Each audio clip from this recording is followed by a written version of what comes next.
Good morning students. तो आज हम हिंदी ग्रामर के चैप्टर 9 उपसर्ग और प्रत्यय से क्वेश्चन आंसर्स लर्न करेंगे एंड उसकी जो एक्सरसाइजेस हैं उनको समझेंगे, है ना। क्या करने वाले हैं बच्चों आज हम हिंदी ग्रामर के चैप्टर 9 के क्वेश्चन आंसर याद करने वाले हैं और उसकी एक्सरसाइजेस को समझकर अपनी नोटबुक में लिखने वाले हैं। पहले आप क्या करेंगे, पहले आप सारी एक्सरसाइजेस को अच्छे से समझेंगे, उसके बाद आप अपनी नोटबुक में उन सारी एक्सरसाइजेस को लिखेंगे। समझ आया आपको? चलिए स्टार्ट करते हैं। तो जो हमारी फर्स्ट क्वेश्चन है वो क्या है, तो जो हमारा का नंबर की एक्सरसाइज है उसमें क्या है, निम्नलिखित प्रश्नों के उत्तर लिखिए। क्या करना है आपको, निम्नलिखित प्रश्नों के उत्तर लिखने हैं। तो पहला क्वेश्चन क्या है आपका, उपसर्ग किसे कहते हैं, 2 उदाहरण देकर स्पष्ट कीजिए। क्या है, उपसर्ग किसे कहते हैं, 2 उदाहरण देकर स्पष्ट कीजिए। तो उपसर्ग क्या होता है, ये तो मैंने आपको बताया था ना बच्चों। ऐसे शब्दांश जो किसी भी शब्द के पहले लगकर उसके अर्थ में परिवर्तन कर देते हैं या फिर उसके अर्थ को बदल देते हैं, उसे हम क्या कहते हैं बच्चों, उसे हम उपसर्ग कहते हैं। चलिए डेफिनेशन को देख लेते हैं। ऐसे शब्दांश जो किसी शब्द के पहले लगकर उसके अर्थ में परिवर्तन कर देते हैं उन्हें उपसर्ग कहते हैं। ऐसे शब्दांश जो किसी शब्द के पहले लगकर उसके अर्थ में परिवर्तन कर देते हैं और उनको बदल देते हैं, उन्हें हम क्या कहते हैं बच्चों, उपसर्ग कहते हैं। जैसे अ और ध। अब देखिए, आ को हमने जब हिंसा में जोड़ा तो हमारा एक नया शब्द बन गया। क्या बन गया, अहिंसा। मतलब जो व्यक्ति किसी को मारता नहीं है, पीटता नहीं है, अहिंसा नहीं करता, उसे हम क्या बोलते हैं, अहिंसा। जैसे कि आप देख सकते हैं, अध में हमने खिला मिलाया तो क्या बन गया, अधखिला। मतलब जो चीज पूरी तरह नहीं खिली है उसे हम क्या बोलते हैं, अधखिला। समझ आया? एक बार फिर से क्वेश्चन को आंसर को बोलिए। ऐसे शब्दांश जो किसी शब्द के पहले लगकर उसके अर्थ में परिवर्तन कर देते हैं उन्हें हम क्या कहते हैं, उन्हें हम उपसर्ग कहते हैं। ठीक है, चलिए अब हम अपना अगला क्वेश्चन लर्न करते हैं। बच्चों जो हमारा सेकंड क्वेश्चन है वो क्या है, प्रत्यय का क्या अर्थ है। प्रत्यय का क्या अर्थ है, तो आप तो जानते ही हैं, जैसे उपसर्ग किसी भी शब्द के आगे लगते हैं और प्रत्यय किसी भी शब्द के पीछे लगते हैं। तो उपसर्ग क्या होता है, जो किसी भी शब्द के आगे लगता है, और प्रत्यय क्या होता है, जो किसी भी शब्द के पीछे लगता है। तो अब हम क्या समझेंगे, प्रत्यय क्या होता है। जो शब्दांश किसी शब्द के बाद में जुड़कर, जो शब्दांश किसी शब्द के बाद में जुड़कर उसके अर्थ में परिवर्तन ला देते हैं उन्हें हम क्या कहते हैं बच्चों, प्रत्यय कहते हैं। एक बार फिर से बोलिए। जो शब्दांश किसी शब्द के बाद में जुड़कर उसके अर्थ में परिवर्तन ला देते हैं उन्हें हम क्या कहते हैं, उन्हें हम प्रत्यय कहते हैं। जैसे आपने देखा, एक शब्द लिखा हुआ है हमारे पास, अध्या।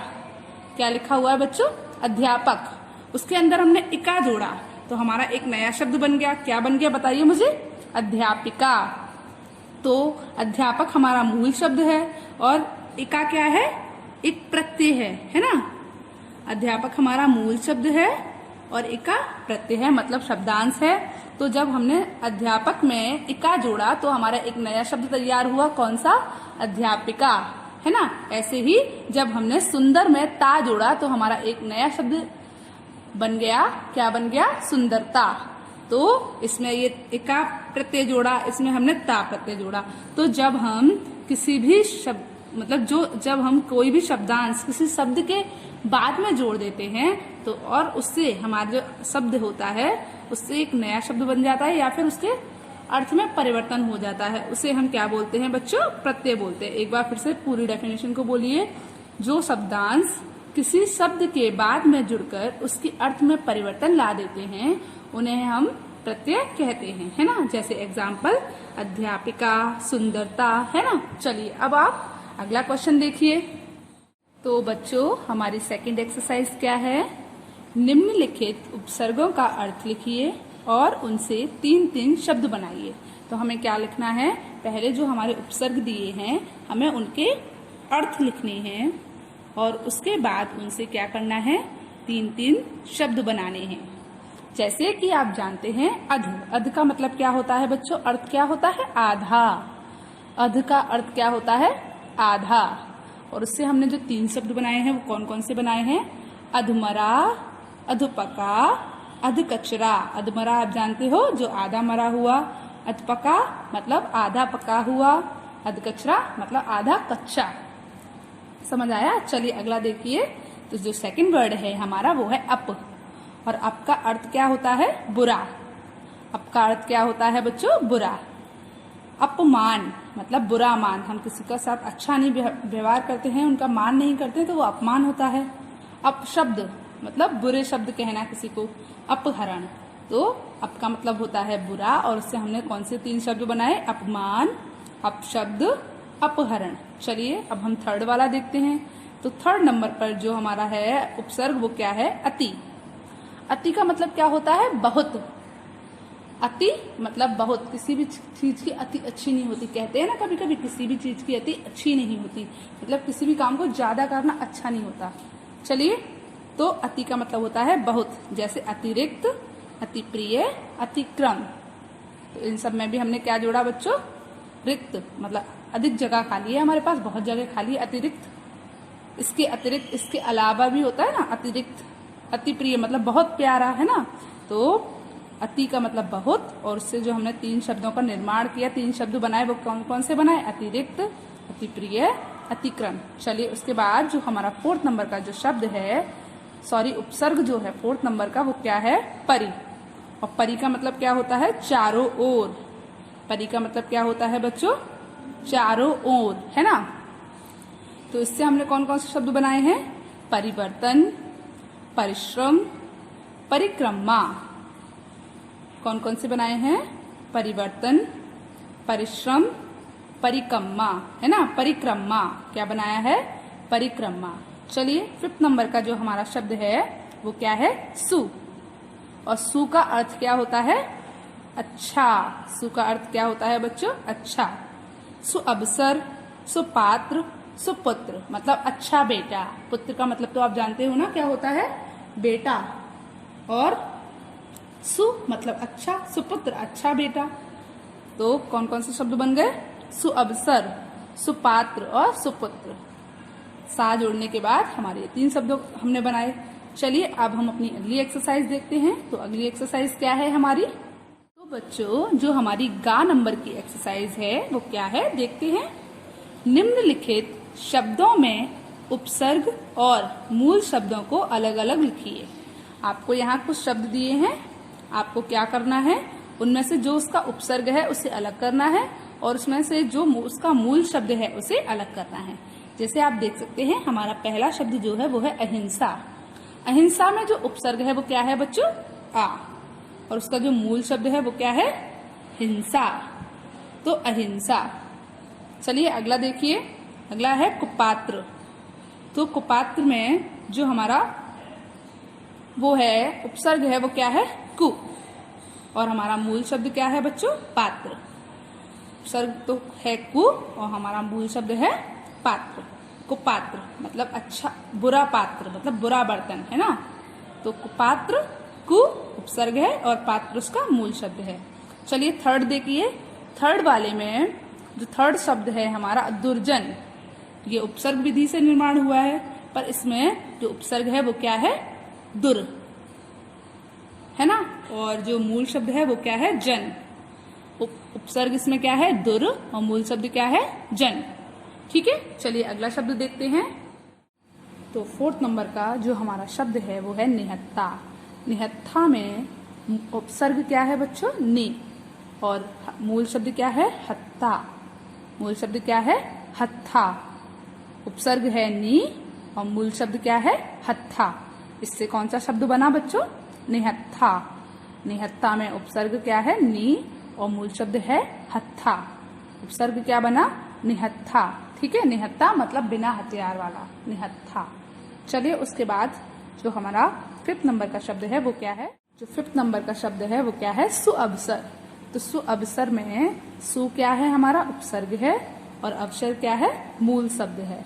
सु उपसर्ग है और अवसर मतलब मौका क्या है? मूल शब्द है। चलिए अगला देखिए। 6 नंबर पर है अनपढ़। अनपढ़ में उपसर्ग है अन और और जो मूल शब्द है वो क्या है, पढ़। अनपढ़ में उपसर्ग क्या है, अन, और मूल शब्द क्या है, पढ़। चलिए आगे देखिए, तो आगे है, अगला शब्द है बेईमान। बेईमान में बे उपसर्ग है और ईमान मूल शब्द है। ऐसे आपको अलग भी करने को दिए जा सकते हैं ना, इसलिए। तो इसमें बे क्या है, उपसर्ग, और ईमान क्या है, मूल शब्द। बेईमान, बे उपसर्ग लगाया गया है और ईमान मूल शब्द है। चलिए अगला शब्द क्या है, भरपेट। भरपेट में भर क्या है आपका, उपसर्ग है, और पेट क्या है आपका, मूल शब्द है। तो भर पेट, भर क्या है, उपसर्ग, और पेट क्या है बच्चों, मूल शब्द है। चलिए अगला देखिए, विपक्ष। विपक्ष, तो विपक्ष में उपसर्ग क्या है, बी, मतलब दूसरा, और मूल शब्द क्या है, पक्ष। तो दूसरा पक्ष मतलब विपक्ष। जैसे अगर मैं आपके विपक्ष हूं, तो मैं आपके मतलब दूसरे पक्ष में हूं, है ना। जो दो लोग बात कर रहे होते हैं, तो एक तो अपना पक्ष हो गया, एक दूसरे का पक्ष हो गया। तो विपक्ष मतलब दूसरा जो पक्ष आया है वो विपक्ष। चलिए उसके बाद अगला शब्द क्या है, निर्दोष। तो इसमें जो उपसर्ग है वो क्या है, निर, क्या है, निर, और मूल शब्द क्या है, दोष। दोष आप जानते हो, जब हम कोई गलती करते हैं, कोई दोष करते हैं, उसे दोष बोलते हैं। निर्दोष मतलब कोई गलती नहीं की है, कोई दोष नहीं किया उसने, वो निर्दोष है ना। तो इसमें मूल शब्द है हमारा निर, और जो हमारा मूल शब्द है दोष, और उपसर्ग क्या है बच्चों हमारा, निर। इसमें हमारा निर्दोष जो हमारा शब्द है, इसमें उपसर्ग क्या है, निर, और मूल शब्द क्या है, दोष। समझ आया। चलिए, तो आपको बच्चों ये वाली एक्सरसाइज समझ आई। चलिए अब हम अपनी अगली एक्सरसाइज देखते हैं। तो अगली एक्सरसाइज कौन सी है, तो बच्चों जो हमारी घ नंबर की एक्सरसाइज है वो क्या है, निम्नलिखित प्रत्ययों की सहायता से 4-4 शब्द लिखिए। क्या करना है आपको, निम्नलिखित प्रत्ययों की सहायता से 4-4 शब्द लिखने हैं। तो आपका जो पहला प्रत्यय है वो क्या है बच्चों, त्व। तो त्व से हमने कौन कौन से शब्द लिखे हैं, बंधुत्व, वीरत्व, पुरुषत्व और लघुत्व। ये हमने कौन से प्रत्यय से बनाए हैं, त्व प्रत्यय से बनाए हैं। चलिए अगला शब्द देखिए, तो अगला प्रत्यय क्या है हमारा, आई। कौन सा प्रत्यय है, आई। इससे हमने कैसे शब्द बनाया, मिठाई, मतलब जो मीठे में है वो मिठाई हो गई ना। दूसरा शब्द क्या बनाया, बुराई, जो बुरी चीज होती है उसकी बुराई होती है ना, तो बुराई। अगला शब्द है कमाई। क्या है, कमाई, मतलब जो कमाते हैं उसे कमाई बोलते हैं। उसके बाद नेक्स्ट वर्ड क्या है, भलाई, जो भला करता है दूसरों का, क्या करते हैं, भलाई करते हैं दूसरों की। चलिए अगला शब्द देखते हैं। तो बच्चों जो हमारा 3rd नंबर का जो शब्द है वो क्या है, बट। जो प्रत्यय है वो क्या है, बट। और बट से हमने कौन कौन से शब्द बनाए हैं, सजावट। तो इसमें सजाना हमारा मेन शब्द है और मूल शब्द है, और बट क्या है, प्रत्यय है। तो सजावट, गिरावट, दिखावट, बनावट, है ना। चलिए अगला प्रत्यय क्या है हमारा, ईला। क्या है, ईला। जहरीला, हटीला, चमकीला, नशीला। अब देखिए हम इसमें और भी बोल सकते हैं, सुरीला। तो ये भी तो शब्द हो गया ना एक, जो ईला से बना हुआ है। चलिए अगला प्रत्यय है हमारा आ। कौन सा प्रत्यय है, आ। तो इससे क्या बना बताइए, प्रिया, आचार्य, आचार्या, सुशीला, श्वेता, है ना। और भी बहुत सारे बन सकते हैं, पूजना, पूजा से बना ना, पूजना। चलिए अब हम अपनी अगली एक्सरसाइज देखते हैं। तो आपको समझ आया, हमने तो वहां से कौन से शब्द बनाए, बंधुत्व, वीरत्व, पुरुषत्व, लघुत्व। इसमें हमने कौन सा प्रत्यय लगाया है, ता प्रत्यय लगाया है। आई से हमने कौन सा शब्द बनाए, मिठाई, बुराई, कमाई, भलाई। इसमें हमारा कौन सा प्रत्यय आया है, आई आया है। उसके बाद जो 3rd था वो था बट। तो बट से हमने कौन सा शब्द बनाए, सजावट, गिरावट, दिखावट, बनावट, है ना। उसके बाद अगला क्या था, ईला। तो ईला से हमने कौन कौन सा शब्द बनाए, जहरीला, हटीला, चमकीला, नशीला। आप देख सकते हैं ई की मात्रा और ला दोनों आ रहे हैं ना, और जहर एक अलग शब्द है, हट एक अलग शब्द है और ई की मात्रा और ला दोनों आ रहे हैं ना। तो अगला जो प्रत्यय था हमारा वो क्या था? आ। तो आ से हमने कौन सा बनाया? प्रिया, आचार्य, आचार्या, सुशीला, श्वेता। तो देखिए इसमें हमने आ का डंडा लगाया है ना सब में। जो हमारा मेन शब्द है इसमें वो है प्रिय, उससे क्या बना? प्रिया। इसमें जो हमारा मेन शब्द है वो क्या है? आचार्य, और क्या बना? आचार्या। इसमें जो हमारा मेन शब्द है वो है सुशील, और उससे जो हमने आ लगाया तो क्या बन गया? सुशीला। इसमें जो हमारा मेन शब्द है वो है श्वेत, मतलब सफेद, सफेद होता है ना, पर अब जब हमने इसमें आ लगाया तो क्या बन गया? श्वेता, इसी का नाम बन गया। चलिए अब हम अपनी अगली एक्सरसाइज देखते हैं। तो अगली एक्सरसाइज क्या है हमारी? निम्नलिखित शब्दों में प्रत्यय और मूल शब्द को अलग अलग करके लिखिए। तो आपने देखा था कि पहले जो हमारी एक्सरसाइज थी उसमें हमने, जो खा नंबर की एक्सरसाइज थी उसमें हमने उपसर्ग, गा नंबर की जो एक्सरसाइज थी उसमें हमने उपसर्ग में से उपसर्ग अलग किए थे और मूल शब्द अलग किए थे। और जो हमारी इंगा नंबर की एक्सरसाइज है उसमें हमें क्या करना है? प्रत्यय अलग करने हैं और मूल शब्द अलग करने हैं। तो जैसे आप देख सकते हैं हमारा पहला शब्द क्या है बच्चों? भोलापन। क्या है? भोलापन। तो इसमें जो हमारा मूल शब्द है वो क्या है? भोला, और पन क्या है? हमारा प्रत्यय है। तो भोला मूल शब्द हो गया और पन क्या हो गया? प्रत्यय हो गया। अगला देखिए, अगला है सुंदरता। तो सुंदरता में सुंदर हमारा क्या है? मूल शब्द है, और ता क्या है? प्रत्यय है। सुंदरता। तो इसमें मूल शब्द क्या है हमारा? सुंदर, और प्रत्यय क्या है बच्चों? ता। चलिए अगला देखते हैं। तो अगले शब्द में जो हमारा मूल शब्द है वो है धन, पैसा, और हमारा प्रत्यय क्या है? वान, मतलब धनवान, जिसके पास बहुत सारा पैसा है। तो हमारा प्रत्यय क्या है इसमें? वान, और हमारा मूल शब्द क्या है? धन। उसके बाद अगला देखिए, चलिए अगला शब्द क्या है? दूध वाला। क्या है? दूध वाला। इसमें दूध जो है वो हमारा मूल शब्द है और वाला प्रत्यय है। दूध क्या है? हमारा मूल शब्द है, और वाला क्या है? प्रत्यय है। चलिए उसके बाद जो हमारा 5th नंबर का शब्द है वो क्या है? मासिक। क्या है? मासिक। मासिक में मास क्या है आपका? मूल शब्द है, और एक क्या है बच्चों? बताइए मुझे। प्रत्यय है। मासिक में मास मूल शब्द है, एक क्या है? प्रत्यय है। उसके बाद जो 6 नंबर का है शब्द वो क्या है? वीरत्व। तो इसमें जैसे दूध वाला, मास, एक, वीरत्व।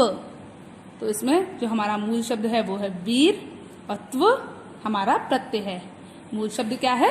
वीर, और प्रत्यय क्या है? त्व। उसके बाद 7 नंबर पर है भीलनी। क्या है? भीलनी। तो भील क्या है? हमारा मूल शब्द है, नी क्या है? प्रत्यय है। भील क्या है बच्चों? मूल शब्द है, और नी क्या है? प्रत्यय है। चलिए उसके बाद अगला शब्द देखते हैं। तो अगला शब्द क्या है बताइए? सुशीला। तो सुशीला में सुशील क्या है आपका? मूल शब्द है, और आ क्या है? प्रत्यय है। सुशीला में मूल शब्द है सुशील, और आ क्या है? प्रत्यय। उसके बाद अगला शब्द है खेती। क्या है? खेती। तो खेत क्या है? मूल शब्द है, और ई क्या है? बताइए। प्रत्यय है। खेत क्या है? मूल शब्द, और ई प्रत्यय। उसके बाद जो 10 नंबर का शब्द है वो है नौकरानी। तो नौकर क्या है? आपका मूल शब्द है, जो आपने बहुत बार सुना है ना, एक प्रॉपर शब्द होता है नौकर, उसके आगे आनी जोड़ने से एक नया शब्द बन जाता है, वो हो गया नौकरानी। तो इसमें नौकर क्या है? मूल शब्द है, और आनी क्या है? प्रत्यय है। नौकरानी कैसे बना? नौकर में एक शब्द जोड़ा, एक प्रत्यय जोड़ा हमने, एक शब्दांश जोड़ा आनी, और क्या बन गया? नौकरानी। तो इसमें मूल शब्द क्या है? नौकर, और प्रत्यय क्या है? आनी। तो बच्चों आपको हिंदी ग्रामर के चैप्टर 9 की सारी एक्सरसाइजेस समझ आई? तो आज का आपका होमवर्क क्या है? आपको हिंदी ग्रामर के चैप्टर 9 की सभी एक्सरसाइजेस अपनी हिंदी ग्रामर की फेयर नोटबुक में करनी है। क्या करना है?